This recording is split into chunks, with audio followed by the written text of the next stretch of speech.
Hello and welcome back. Today I'd like to continue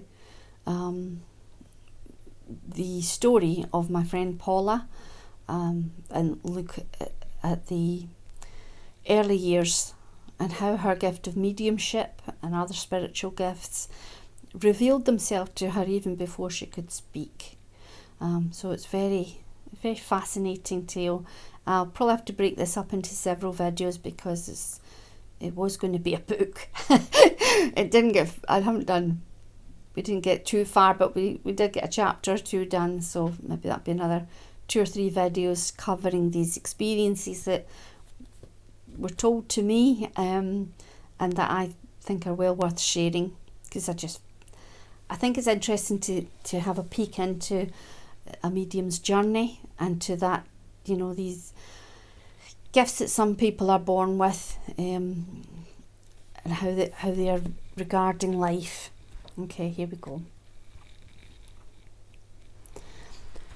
We were running along the docks in Salford.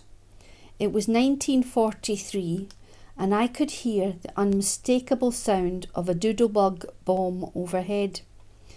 My father was carrying me over his shoulder, and I thought my neck was going to break because he was not supporting it and it was swinging back and forth with such force. He was hurting me and I felt very annoyed with him. My mother was running with my other sister, trying to reach the Anderson shelter. She was screaming, "Joe, it's going to drop!" But I knew it would not. I knew that noise was not going to cut out over our heads. I knew that bomb was not going to land on us. I simply knew it. And I could not understand why everyone else was in such a panic. However, being only 10 months old, I couldn't tell anyone. The bomb carried on over our heads and eventually it hit Manchester. I was looking forward to Christmas and my first birthday, which was in January, and that is my earliest memory, but I have many others just as remarkable. I was born in a caravan on a piece of wasteland in a place called Silverdale in the Potteries. I was the last born child of a travelling showman's daughter and a professional boxer. I had an older brother, Joey, who was 16, and 2 sisters. Elaine was 13 and like a second mother to me, and Louise was just 3. Another mouth to feed, my mother said, but I was loved just the same. Space was limited in our little caravan, and accidents were not uncommon. When I was 3, I knocked over a kettle and I badly burned my leg. I had to go into hospital, and whilst there I became very ill with double pneumonia. It was here that I had my first out-of-body experience. I remember lying on my back in bed and realising that I was floating, moving slowly into the centre of the ward. I saw some big doors which were not there before, and I knew if I went through them, the pain would go. A lady stood in front of the doors barring my way. Oh, this must be Paula about, I think again. She was dressed strangely in Quaker-style clothing with a skirt which touched the floor, a loose-fitting top and a bonnet on her long straight hair. She pushed me back onto the bed and I felt the warmth of her hand. "It won't hurt no more," she said, and the pain went at that moment. "Who are you?" I asked.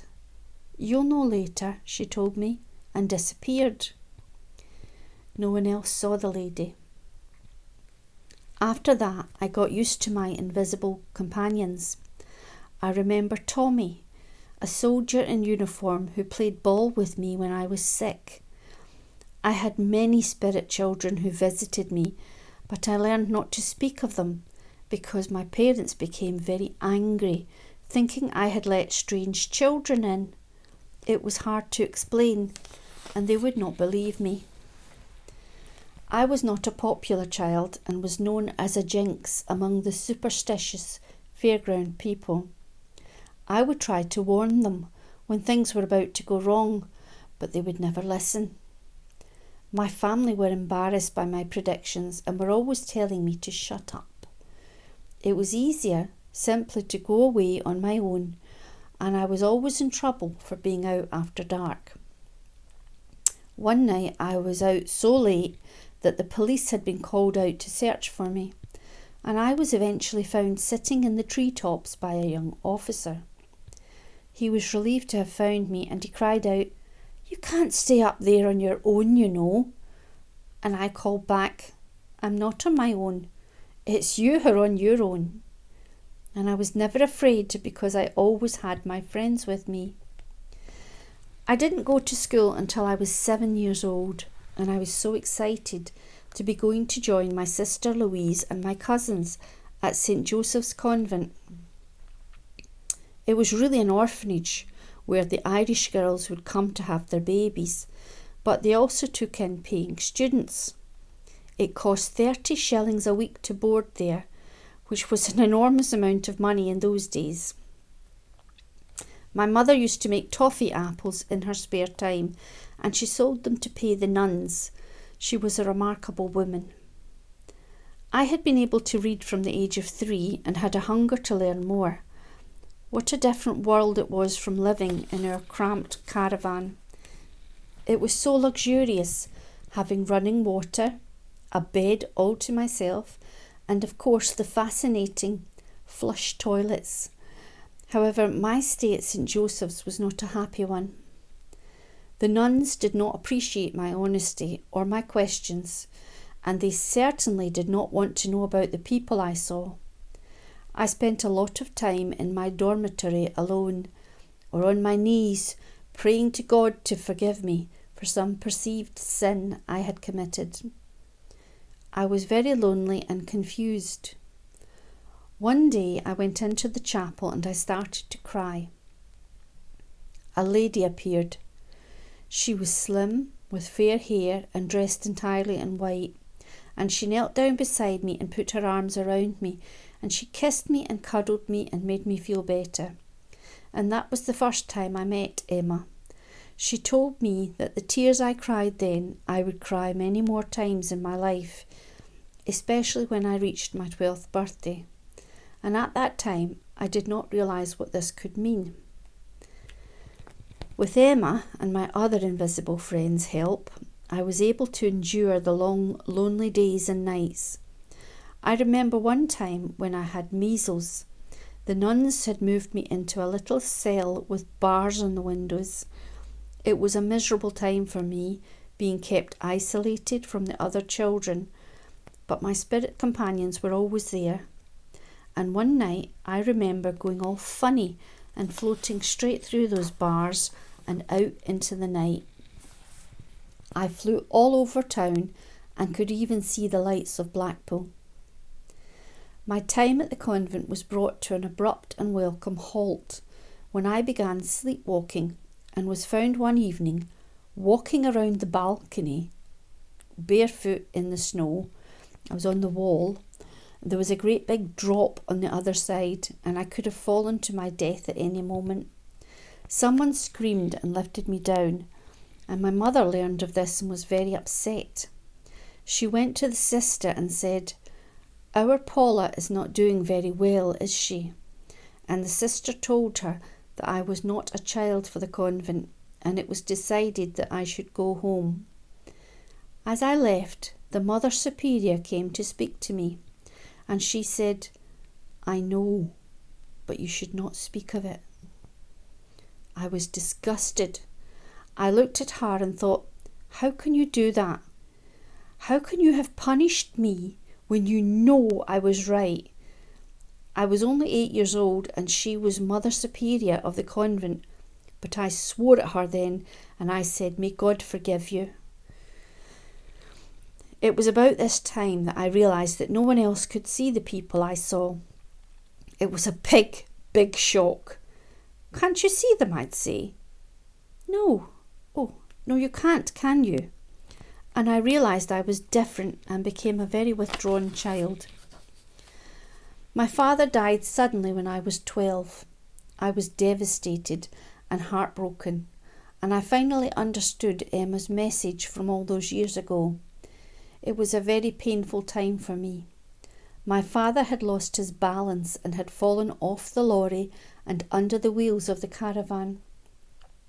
We were in the caravan at the time, and even as the ambulance man told us he'd be all right, I knew he would not. I had watched his spirit rise out of his body. I knew he was dead. My brother Joe was driving the lorry that killed my father. On the day of the funeral, I got into trouble again. I saw my father standing at the church door, and I wanted to go and speak with him, but my auntie stopped me and told me not to bother my mother. I asked why my mother was so upset, and my auntie said, "Your daddy's died, of course she's upset." And I replied, "Well, he's here." Oh boy, did I get a telling off. After that, times were very hard. With no man around to help, my elder sister and I had to do most of the work. We sold hot dogs, candy floss and toffee apples, which was as much as we could manage. And I often saw my father quite distinctly, and he would speak to me, and although he never really opened his mouth, I knew what he was saying. I was in many ways like any other teenager and badly wanted to be like everyone else, and for a time I tried to deny who I was and was relieved when spirits stopped talking to me. For a long time they were silent. I still had my sixth sense, and I knew what was going to happen before it occurred, but my invisible friends were no longer visited. At 18, I became ill with excruciating pains in my back, and no one knew what was wrong with me. It became so bad I could no longer walk, and I was forced to spend my time on the couch, sewing dolls' dresses for my mother to sell. Eventually, the pain became so bad that I once again found myself in hospital, waiting to undergo surgery, and that was when the spirits returned. On the day of the operation, I thought I was dying, but I now realised that what was happening next was due to the anaesthetic allowing me to have another out-of-body experience. The spirits were all there chatting to me, and we took a trip across Manchester, and I returned just in time to be wheeled back into the ward. It was then that my lady came to me, and she stayed all night and held my hand, and I asked her, "Am I dying?" "Oh no, love, oh no, not yet. You have far too much to do." While recuperating in hospital, I developed a new skill. I knew just by looking at a patient whether they were in a lot of pain and would walk across and tell them that everything would be all right. And later they would feel better. And I believe that Emma was a healer and she worked through me to help them.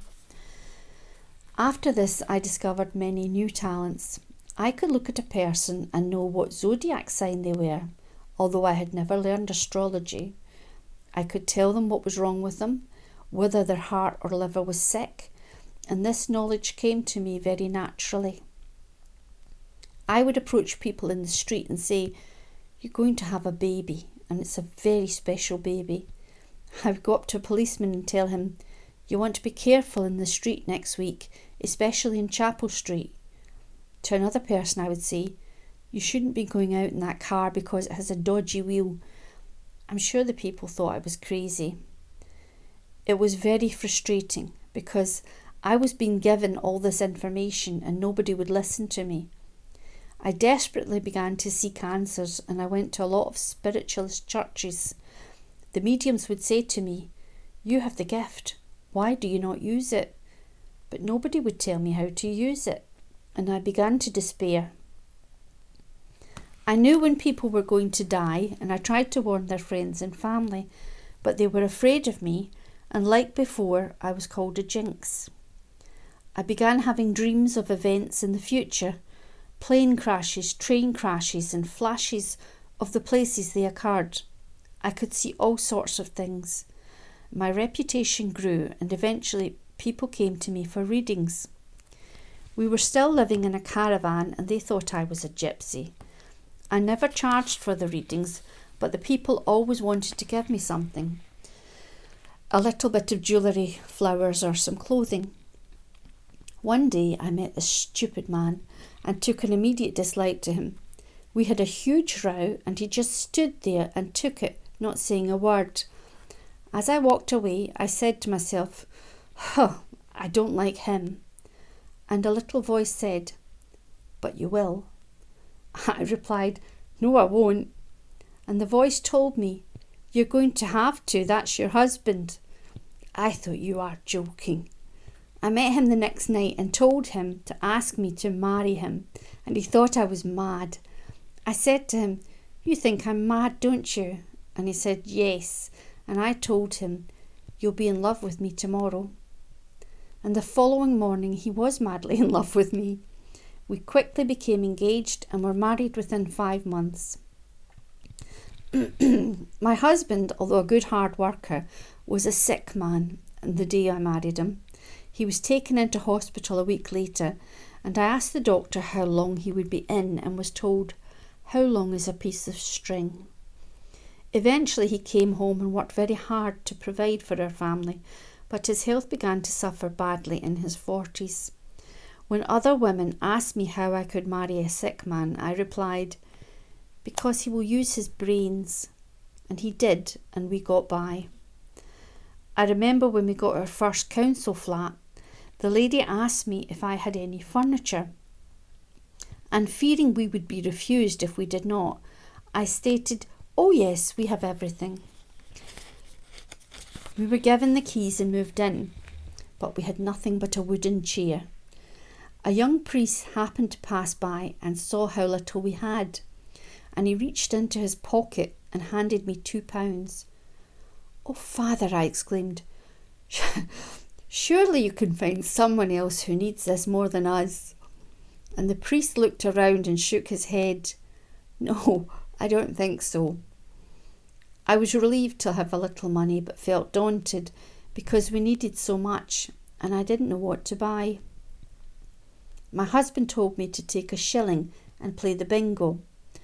I pulled the curlers out of my hair and rushed down the street. I arrived a little late and only bought 2 tickets, thinking that I might manage to catch up more easily with fewer numbers to check. As I walked down the aisle, frantically ticking off the numbers on the card, I heard a voice say, shout house. I'd only checked off 4 numbers at this point and was very dubious, but I did what I was told. The man looked at my card and asked if I was sure I wanted to claim. I told him go ahead and was amazed to be told I'd won £156, which was a fortune in those days. I donated £5 to the church and together with my husband went out and bought all the furniture we needed. Later we opened a little grocer's shop which was very popular. Inevitably I found the customers wanted me to do readings for them and I was glad to help. And every day I dispensed my advice and insights over the counter along with their shopping. I found their pleas to be impossible to ignore and I didn't get much work done. My husband had to work twice as hard to make ends meet and would often get very annoyed with me. Eventually his health began to suffer and we once again found ourselves struggling to get by. My oldest son took a part-time job and with his first wage he bought me a pack of tarot cards. He laid them in my hands and said, Mum, stop doing it for nothing. It was then I decided to start charging a small sum for my readings. Suddenly everything went crazy. I had people queuing down the street waiting to see me. I didn't really need to use tarot cards to do readings, but the people wanted to see them. It made it easier for them to accept the advice and information I was giving them. I didn't know how I knew these things. I just did. Around this time a name kept coming into my head. Paradaema. I had not got a clue what it meant, but it was driving me crazy. I'm sorry, she must be about. It's very difficult. I had my husband write it down. At first he wrote Paradaema, as you would say it. But I knew it was not right, and we tried several variations until we finally arrived at what I intuitively knew was the correct spelling. I later came to understand that Paradaema was one of my spirit guides. I adopted this name and shortened my first name, Pauline, to Paula because I felt it suited me better. It was some years later that we researched the name in more depth. We already knew that para meant further, but we discovered that the word daem in the dictionary stood for sheer psychic genius, an intermediary between men and spirit. So I was like an intermediary from beyond.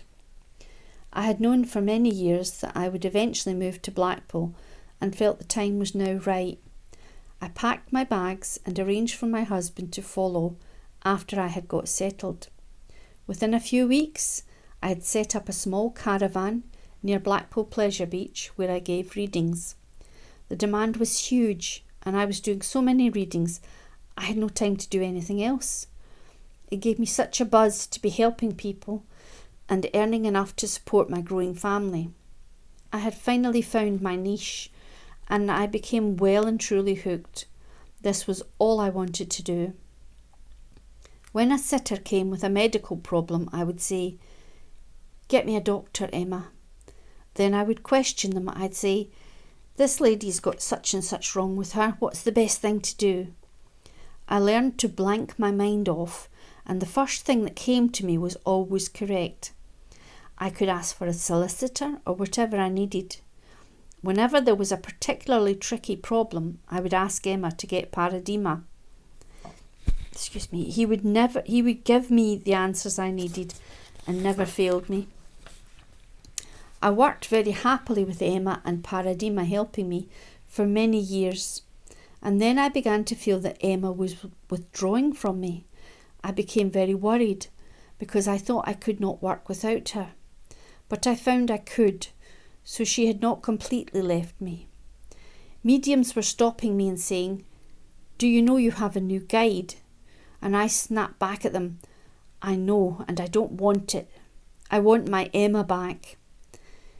When you have had one guide with you all your life for as long as you can remember, and another comes along who seems to stand at a distance, the exchange seems disastrous.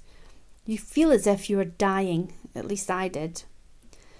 A good friend of mine was the first to see my new guide. I had gone into a trance quite suddenly when we were out one day at a psychic fair. She looked very excited and exclaimed, "Paula, I can see your new guide, and he's beautiful. He's got beautiful blue eyes and gorgeous paint all around his eyes and forehead. Oh, Paula, he's lovely." I heard myself say, "I don't want him. Tell him to go away. I want my Emma." When I got home, I lay down on the couch and began to question my new guide. I thought, right, if everyone else can see you and I can't, then show yourself. Nothing, not a thing. So I lay there and closed my eyes. I saw what I call first level. This is very interesting to me because I can see this, which are faces in black and white, hundreds and hundreds of them. In my youth, in my impatience, I used to search through them to see if I could recognise anyone, because I knew there were spirit faces. Then the faces would distort in front of my eyes, and since then I have learned better, and I don't bother to stay at that level. I go further along. When I saw all those faces, I had forgotten about my original question, or rather my demand, until all of a sudden, right in front of my eyes, quick as a flash, out jumped this young man. He was aged between 28 and 29 years old. He squatted and bent his arms in towards his waist and went, "Roar!" And then he jumped right back again. He nearly stopped my heart. I came right up off the couch, sitting with my back straightened, as I had not been able to do for years, since I broke my neck and had to sleep downstairs. I won't tell you what I said, but it was shocking enough to bring my husband flying downstairs shouting, "What's up?" I said, it's all right, it's only my new guide. And when I saw him, he had no paint on his face, but he was an odd beige colour, with very chiselled features, high cheekbones, hair drawn straight back and greased to his head, tied back with a tiny little bow. He was naked except for what I would call pirate trousers, which started on his hips and finished just below the kneecap. He looked as if his face had been greased and he'd just cleaned off the makeup. I said, "Point taken, I won't question you again." I have never seen him since. I did not know his name at that time, but later learned it was Evorius. I know he is there now, and I am beginning to work with him. He stands on my left side. Emma used to stand on my right. And I know now why Emma went. She didn't leave me. She willingly gave me up to someone else. I quite like him now, although I do not yet have the same rapport I had with Emma. He is patient with me, and I feel he's accepted me despite my faults, because he knows I am willing and that my heart is in the right place.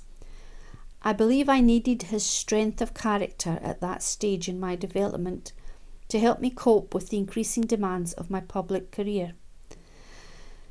I had found that sitters frequently wanted to learn more. They had many questions about my work and hungered for answers. I wanted to help them all and decided to open a psychic club where mediums, clairvoyants, mystics, and ordinary laymen could meet and hold demonstrations or give talks. The public were able to ask questions and learn more about spirit. It became very popular, with around 100 people attending fortnightly meetings.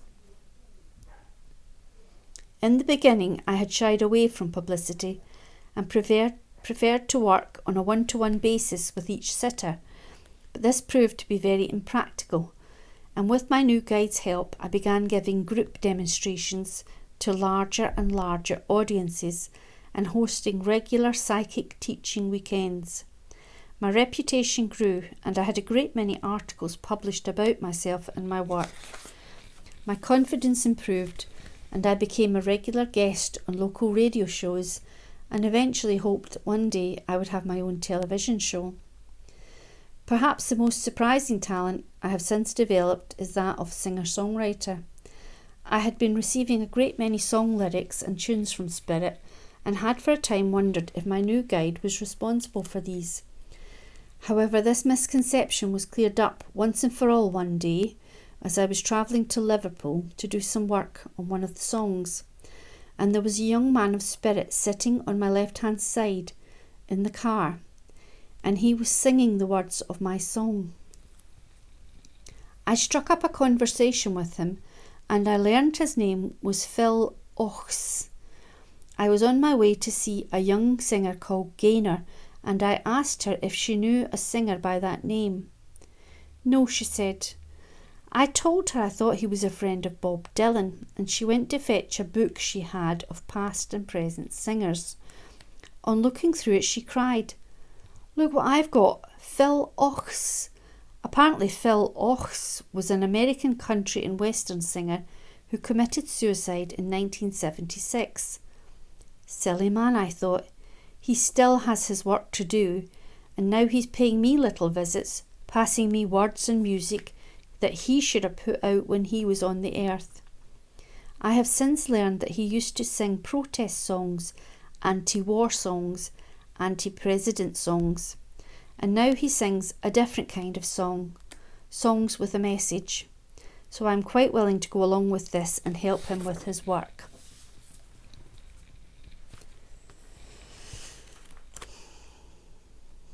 I think I'm going to stop there and put the rest into another video, so this one's not too long and I can get it safely saved and out to you.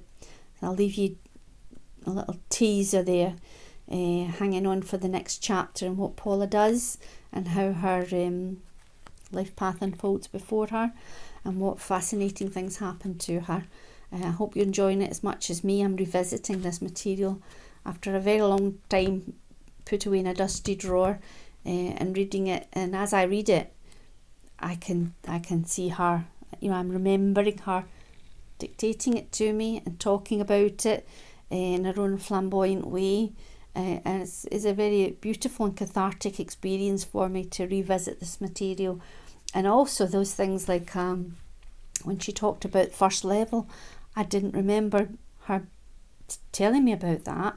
And actually for a long time, I have been seeing first level and didn't know what it was. But the only problem is, in this material, she doesn't tell me how to get to second level or beyond to find, what you do next. So I'll have to keep looking for that information. But it's wonderful to know, to find out one of the answers you're seeking for, hidden in material that you'd actually written decades before. All right, so I'll be filming the rest of this the next time I'm working again, the next few days, so that you don't have to wait too long for the next instalment of A Medium's Journey. All right, I hope you found it interesting and got a little bit from it. Okay, I'm going to have to go. I'll speak to you again soon. God bless.